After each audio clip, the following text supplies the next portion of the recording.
कैसे मैंने लास्ट के दिनों में अच्छे से पढ़ाई करके सीयूईटी में ओवरऑल 95 परसेंटाइल से भी ज़्यादा स्कोर किया, और कैसे आप भी लास्ट में स्मार्ट स्टडी करके अच्छा स्कोर कर सकते हो, जानेंगे आज की वीडियो में। और आज की वीडियो बहुत ज़्यादा इंपॉर्टेंट होने वाली है। ज़्यादा बड़ी वीडियो नहीं बनाऊंगा, लेकिन वीडियो को लास्ट तक जरूर देखना, क्योंकि लास्ट में कुछ ऐसी गलतियां भी बताऊंगा जिस कारण शायद आप बहुत ज़्यादा मेहनत करने के बाद भी, बहुत अच्छे से पढ़ाई करने के बाद भी आपके अच्छा स्कोर ना आ पाए और आपका किसी भी यूनिवर्सिटी या किसी भी कॉलेज में एडमिशन हो ही नहीं पाएगा। इसलिए वीडियो को लास्ट तक जरूर देखना। नमस्कार दोस्तों, मेरा नाम है आकाश कुमार। स्वागत है आप सभी का फिर से मेरे इस यूट्यूब चैनल पे। देखो यार, मैंने भी सीयूईटी का एग्ज़ाम दिया था, और लास्ट ईयर हज़ारों बच्चों को गाइड करने के बाद कुछ चीज़ें मुझे पता चली कि लास्ट के दिनों में किस तरीके से पढ़ना चाहिए ताकि आपके मार्क्स बहुत ज़्यादा इंक्रीज़ हो जाए, और कुछ ऐसी गलतियाँ जो हमें बिल्कुल भी नहीं करनी चाहिए जिससे हमारे मार्क्स बहुत ज़्यादा कम हो जाए और हमारी इतने मेहनत करने के बाद भी कुछ भी अच्छा रिजल्ट ना आ पाए। जानेंगे आज ही के वीडियो में, बहुत ज़्यादा इंपॉर्टेंट होने वाली है, इसलिए लास्ट तक जरूर देखना। सब के बारे में बताऊंगा। डोमेन्स में कैसे प्रिपेयर करना है, लैंग्वेज में किस तरीके से करना है, जनरल एप्टीट्यूड टेस्ट में क्या करना है, और लास्ट में मिस्टेक के बारे में बात करेंगे और मिस्टेक से कैसे बचना है वो भी जानेंगे। तो चलो शुरुआत करते हैं। सबसे पहले अगर मैं डोमेन्स की बात करूँ कि डोमेन्स में आपको किस तरीके से पढ़ाई करना है, तो देखो यार, इसके दो मेथड है। इसमें से सबसे पहला है हमारा कि अब आपको सिर्फ हार्ड चैप्टर के एमसीक्यू करने हैं। अब देखो यार, आपने इतना पढ़ लिया है, थोड़ा बहुत भी अभी पढ़ा होगा, या फिर ट्वेल्थ में जितना पढ़ा है तो इतना तो पता चल गया होगा कि यार इस सब्जेक्ट का, चाहे हिस्ट्री हो, इकोनॉमिक्स हो, फिजिक्स हो, केमिस्ट्री हो, इस सब्जेक्ट के कुछ चैप्टर ऐसे हैं जो मेरे को बहुत ज़्यादा मुश्किल लगते हैं। अब आपको सिर्फ उन चैप्टर के एमसीक्यू करने हैं। और दूसरी चीज़, आपको सिलेबस अगर कंप्लीट करना है रिवीजन के तौर पे, तो अब आप हर एक चैप्टर की वन शॉट वीडियो नहीं देखोगे, या हर एक चैप्टर के 5-6 पार्ट में वीडियो नहीं देखोगे। अब आपके पास इतना टाइम ही नहीं बचा है। लास्ट के 6-7 दिनों में किस तरीके से पढ़ना है वही मैं आपको बता रहा हूँ कि अब आपको वन शॉट देखना है, लेकिन पूरे सिलेबस का चैप्टर वाइज। अब आपके पास इतना टाइम नहीं है, नहीं करोगे, इसलिए आपको हर एक सब्जेक्ट का वन शॉट वीडियो देखना है और सिर्फ हार्ड चैप्टर के एमसीक्यू करने हैं। हर एक चैप्टर के एमसीक्यू करने बैठोगे तो टाइम बहुत कम है, कुछ भी नहीं हो पाएगा। अब बात करते हैं लैंग्वेज के बारे में कि किस तरीके से आप लैंग्वेज की तैयारी कर सकते हो।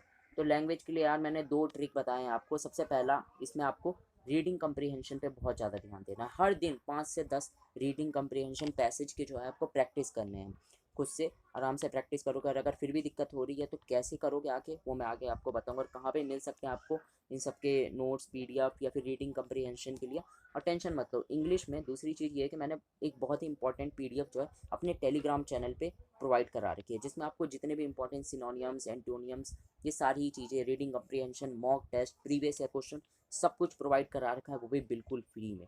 तो टेंशन मत लो, ये सारी चीज़ आपको मिलेगी। और टेलीग्राम चैनल का लिंक कहाँ पे मिलेगा, मेरे आपको डिस्क्रिप्शन बॉक्स में भी मिल जाएगा और कमेंट सेक्शन में भी प्रोवाइड करा दूंगा। बाकी आप डिस्क्रिप्शन में जाके वहाँ से ज्वाइन हो सकते हो और सारी ही पीडीएफ का यूज़ कर सकते हो अच्छे से स्कोर करने के लिए।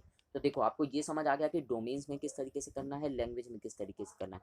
अब जनरल एप्टीट्यूड टेस्ट के बारे में बताने से पहले मैं एक चीज़ बताना चाहता हूँ कि देखो यार, जिन्होंने जनरल एप्टीट्यूड टेस्ट को सिर्फ इसलिए भर दिया था कि चलो फॉर्म भर रहे थे, लेकिन उनका उस कोर्स से कोई इंपॉर्टेंट नहीं आया, या फिर उसको कंसिडर नहीं करा जाएगा। एग्जाम्पल के लिए मैं बताऊँ, अगर आप किसी भी ऑनर्स कोर्स के लिए जा रहे हो बीए में, और या फिर आप बीकॉम ऑनर्स के लिए जा रहे हो, बीकॉम प्रोग्राम के लिए जा रहे हो, तो जनरल एप्टीट्यूड टेस्ट आपके लिए इंपॉर्टेंट नहीं है। तो आपको इस पर अब ध्यान नहीं देना है। तो जिन बच्चों का सिर्फ लैंग्वेज और डोमेन इंपॉर्टेंट है या उसी के मार्क्स को कंसिडर किया जाएगा, सिर्फ प्लीज़ भाई आप लोग डोमेन और लैंग्वेज पे बहुत ज़्यादा ध्यान दो। जनरल एप्टीट्यूड टेस्ट पे बिल्कुल मत ध्यान देना। खैर, जिनका जनरल एप्टीट्यूड टेस्ट है उनको कैसे आगे प्रिपेयर करना है वो मैं बताता हूँ लास्ट के दिनों में। तो इसका तो सिर्फ यार एक ही मेथड है, और वो है आपका मैक्सिमम प्रैक्टिस।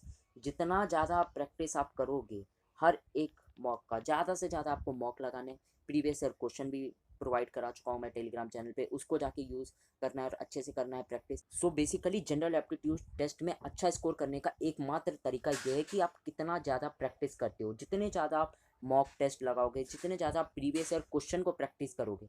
अब जब प्रीवियस ईयर क्वेश्चन की बात कर ही रहा हूँ तो एक और चीज़ मैं बताना चाहता हूँ कि देखो दोस्तों, जो भी मैंने पीवाईक्यू प्रोवाइड करा है आपको टेलीग्राम चैनल पे, मैंने अपने वहाँ से अगर आप पीवाईक्यू को अच्छे से सॉल्व कर रहे हो, यानी मुश्किल से 1-2 क्वेश्चन ही गलत हो रहे, तो सच कह रहा हूँ, आपको कोई भी नहीं रोक सकता दिल्ली यूनिवर्सिटी में या किसी भी यूनिवर्सिटी में एडमिशन लेने से। बहुत ईजिली आपका एडमिशन हो जाएगा। लेकिन इसी के साथ ही कुछ ऐसी बातें भी हैं जो मैं आपको बताना चाहता हूँ कि सीयूईटी के इतिहास में कुछ कुछ ऐसे हज़ारों लाखों बच्चे हैं जिनके साथ बहुत गलत हुआ। बहुत अच्छे से पढ़ाई करने के बाद भी, बहुत अच्छा स्कोर करने के बाद भी उन्होंने कुछ ऐसी गलतियां कर दी एडमिशन के वक्त। फॉर्म फिल करते वक्त या फिर डॉक्यूमेंट के वक्त, जिस कारण और प्रेफरेंस शीट के वक्त भी जिस कारण उनका अच्छे कॉलेज में एडमिशन हो ही नहीं पाया। वो बहुत ज़्यादा टैलेंटेड थे, बहुत ज़्यादा मेहनती भी थे, उनका बहुत अच्छा स्कोर भी आया, लेकिन कुछ ऐसी गलतियों के कारण उनका एडमिशन रुक गया। और वो मैं नहीं चाहता आप लोगों के साथ हो, उसके बारे में भी मैं आपको आगे गाइड करूंगा। और मुझे उन बच्चों को लेकर बहुत ज़्यादा अफसोस है, शायद मेरी वीडियोस उन तक नहीं पहुंच पाई, या मेरा चैनल के बारे में वो लोग जानते नहीं थे, जिस कारण वो लोग आज इतना टैलेंट होने के बाद भी किसी लोअर लेवल ऑफ कॉलेज में पढ़ रहे हैं। और वो मैं नहीं चाहता आप लोगों के साथ हो। इसलिए दोस्तों, चैनल से जुड़े रहना, भले ही सब्सक्राइब करो ना करो, वीडियोस देखना, आपको बहुत ज़्यादा हेल्प मिलेगी। और मैं नहीं चाहता कि जैसे उन बच्चों के साथ गलत हुआ, या फिर इतना मेहनत करने के बाद भी उनकी छोटी मोटी गलतियों के कारण उनके आने वाले 3 साल पूरे बर्बाद हो गए, वो मैं आप लोगों के साथ नहीं चाहता। इसलिए जो भी मैं बता रहा हूँ उनको अच्छे से फॉलो करो और चैनल से जुड़े रहना, वीडियोस देखना, सारी चीज़ें समझना, आपका बहुत ईजिली एडमिशन हो जाएगा। खैर, बात करते हैं। तो जनरल एप्टीट्यूड टेस्ट के बारे में भी आपको पता चल गया। अब बेसिकली हमें डोमेन के बारे में भी पता चल गया, किस तरीके से करना है, लैंग्वेज के बारे में भी पता चल गया, और इसी के साथ हमें हमारा जनरल एप्टीट्यूड टेस्ट के बारे में भी पता चल गया। अब दोस्तों, बात करते हैं कुछ ऐसी गलतियों के बारे में जिस कारण शायद आपका एडमिशन हो ही नहीं पाएगा, या आप अच्छा स्कोर ही नहीं कर पाओगे, जिस कारण आपका एडमिशन ही नहीं होगा। और वो गलतियाँ कौन सी है, जल्दी से उसके बारे में बात करते हैं।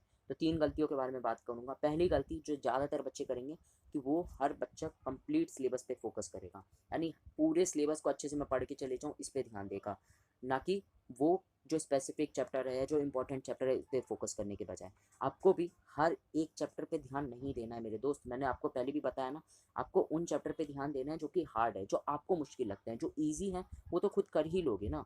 इसलिए आपको पूरे सिलेबस पे अभी फोकस नहीं करना है लास्ट के दिनों में, वो स्टार्टिंग में करना होता है। अब लास्ट के दिनों में सिर्फ आपको जो हार्ड चैप्टर है उस पर करना है। तो सबसे पहले ये गलती होगी कि पूरे सिलेबस पे ध्यान देना ही सबसे पहली गलती होगी।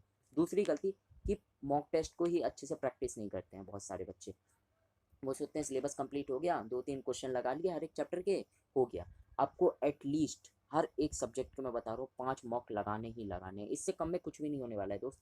अगर 5 मॉक लगा लोगे तो सच कह रहा हूँ, आपको कोई नहीं रोक सकता, बहुत अच्छा स्कोर करोगे। और अगर आप उन 5 मॉक्स में देख लोगे कि आपके क्या लेवल है, कितना अच्छा स्कोर करके आ रहे हो, उन सारी चीज़ों के बारे में पता चल जाएगा। ये है दूसरी गलती कि आप मॉक को प्रैक्टिस नहीं करते हैं बहुत सारे बच्चे। अब बात करते हैं तीसरी गलती, और वो गलती शायद आने वाले आपके पूरे 3 साल बर्बाद कर दे, क्योंकि आपके पास अच्छा रिसोर्स नहीं होगा, अच्छे मटेरियल नहीं होंगे, अच्छे नोट्स नहीं होंगे, अच्छे पीडीएफ नहीं होंगे। वो है कि मेरे टेलीग्राम चैनल पे कुछ नोट्स प्रोवाइड कर रखे हैं मैंने, पीवाईक्यू प्रोवाइड करा रखे हैं, मॉक टेस्ट भी प्रोवाइड करा रखे हैं। उन सबको यूज़ ना करना और टेलीग्राम चैनल से ना जुड़ना ही आपकी सबसे बड़ी गलती हो सकती है, और यही हमारी तीसरी गलती। तो इस गलती से बचने का यही एक तरीका है कि जाओ भाई टेलीग्राम चैनल पे जुड़ो आराम से। कोई डाउट है तो वहाँ पे पूछ भी सकते हो, मैंने एक अलग ग्रुप भी बना रखा है जहाँ पे आप लोग मैसेज करके मुझसे किसी भी तरह का डाउट पूछ सकते हो, और मैं आपकी हेल्प भी करूँगा। और नोट्स का बहुत अच्छे से यूज़ करो। वैसे तो बहुत सारे लोग इसे पेड कोर्स बना के बेच रहे हैं पैसों में, लेकिन मैंने ऐसा बिल्कुल भी नहीं किया है, क्योंकि मैं आप लोगों की जेन्युइनली अभी मदद करना चाहता हूँ, वो भी बिल्कुल फ्री में। इसलिए मैंने नोट्स प्रोवाइड करा रखे हैं, उनको जाके यूज़ कर सकते हो। उसका टेलीग्राम चैनल का लिंक आपको डिस्क्रिप्शन में और कमेंट बॉक्स दोनों में मिल जाएगा। तो ये थी दोस्तों यार कि लास्ट के डेज़ में आप किस तरीके से अपनी स्ट्रैटेजी को रख सकते हो, किस तरीके से प्रिपेयर करोगे कि लास्ट के दिनों में भी अच्छे से मेहनत करके आप बहुत अच्छा स्कोर कर सकते हो। बाकी किसी भी प्रकार की दिक्कत हो, कोई समस्या हो, कुछ प्रॉब्लम हो, कमेंट सेक्शन आप ही लोगों का है, लिखो, मैं आपको रिप्लाई भी करूँगा और आपकी मदद भी करूँगा। और बहुत बड़ी दिक्कत हुई तो इस पर एक डिटेल वीडियो बनाऊँगा। बाकी चैनल को सब्सक्राइब कर लो, आगे बहुत ज़्यादा मदद होने वाली है। बाकी और भी किसी भी प्रकार की दिक्कत हो कमेंट सेक्शन में बताना। वीडियो कैसी लगी, अच्छी लगी, बुरी लगी, जो भी हो खुल के आराम से बताना। बाकी मिलते हैं आपसे नेक्स्ट वीडियो में।